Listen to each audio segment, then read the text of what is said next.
안녕하세요. 장유동 북일부동산 김기욱 공인중개사입니다. 재개발 투자 보통 언제 진입해야 가장 안전하고 수익이 높을까요? 예전에는 사업 시행 인가 이후에 들어가라, 최소한 조합 설립은 나야 된다 라는 말들이 있었습니다. 하지만 요즘 시장 흐름은 완전히 바뀌었습니다. 오히려 정비구역 전후의 초기 재개발에도 많은 자금이 몰리고 있습니다. 오늘은 재개발 사업이 어떤 순서로 진행되는지, 평균적으로 시간이 얼마나 걸리는지 짚어보고, 요즘 대세인 신속통합기획은 예전의 일반 재개발과 어떤 차이가 있는지 깔끔하게 정리해드리겠습니다. 마지막에 자양동, 마포, 그리고 제가 있는 장유동까지 실제 프리미엄을 통해 당장 써먹을 수 있는 실제 인사이트를 드릴 테니 오늘 영상 꼭 끝까지 시청해주세요.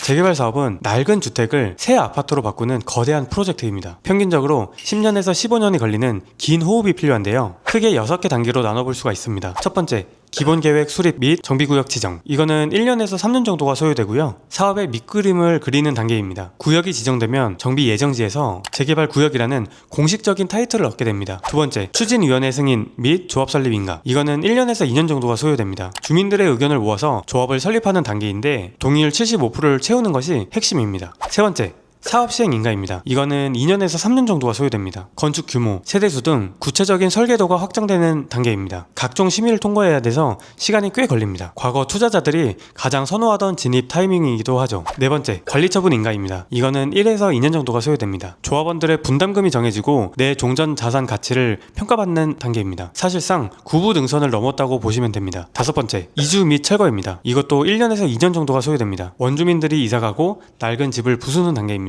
그리고 여섯 번째, 착공, 분양 및 입주 단계입니다. 요즘에는 공사 기간이 늘어나서 4년에서 4년 반 정도가 소요됩니다. 드디어 건물이 올라가고 일반 분양을 거쳐 입주하는 단계입니다. 이렇게 오래 걸리는 재개발을 획기적으로 시간을 단축해준다고 하는 게 서울시의 신통기획입니다. 이전 재개발과의 가장 큰 차이도 당연히 시간 단축입니다. 일반 재개발은 민간인 조합이 주도를 했고, 신속통합기획은 민간인 조합이 주도를 하고 서울시에서 공공 지원하는 형태입니다. 구역 지정까지의 기간은 예전에는 5년 정도가 소요됐는데 신속통합기획은 약 2년으로 단축됩니다. 그리고 건축, 교통, 환경 등 각종 심의는 원래는 순차적으로 개별 심의를 받았습니다. 그런데 신속통합기획은 통합심의라고 해서 전부 다 한 번에 심의를 받게 됩니다. 사업성은 이전의 일반 재개발은 기본적인 용적률을 적용받았는데 신속통합기획은 층수 완화, 용적률 상향 등 각종 혜택을 주고 있습니다. 앞서 언급한 내용들은 신속통합기획의 내용이지만 기존에 추진 중이던 일반 재개발들도 신속통합기획 같은 내용들을 접목해서 조금 더 빨리 진행이 되고 있습니다. 그래서 결국 현재는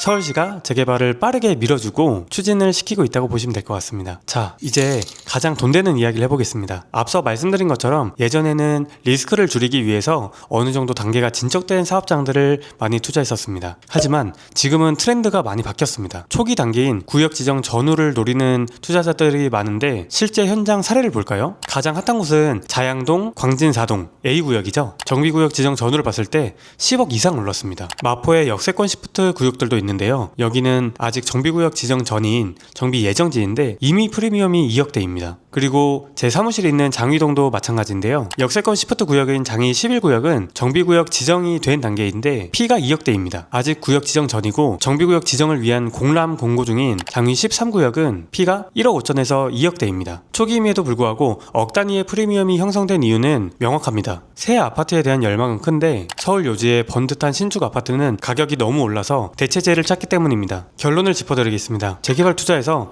사업 시행 인가 단계냐, 조합 설립 인가 단계냐, 이런 단계에만 집착할 필요는 없습니다. 정말로 이 구역이 끝까지 잘 추진될 곳인지, 그리고 내가 투입하는 실투자금 대비 향후 기대되는 안전 마진이 어느 정도인지, 이 두 가지가 핵심입니다. 단계가 초기여도 입지가 좋고 속도가 빠르다면 충분히 투자할 매력이 있습니다. 내가 가진 자본금으로 가장 효율적인 재개발 구역을 찾고 계신다면 저희 북일부동산으로 바로 연락주세요. 오늘 영상 도움이 되셨다면 좋아요, 구독 부탁드리겠습니다.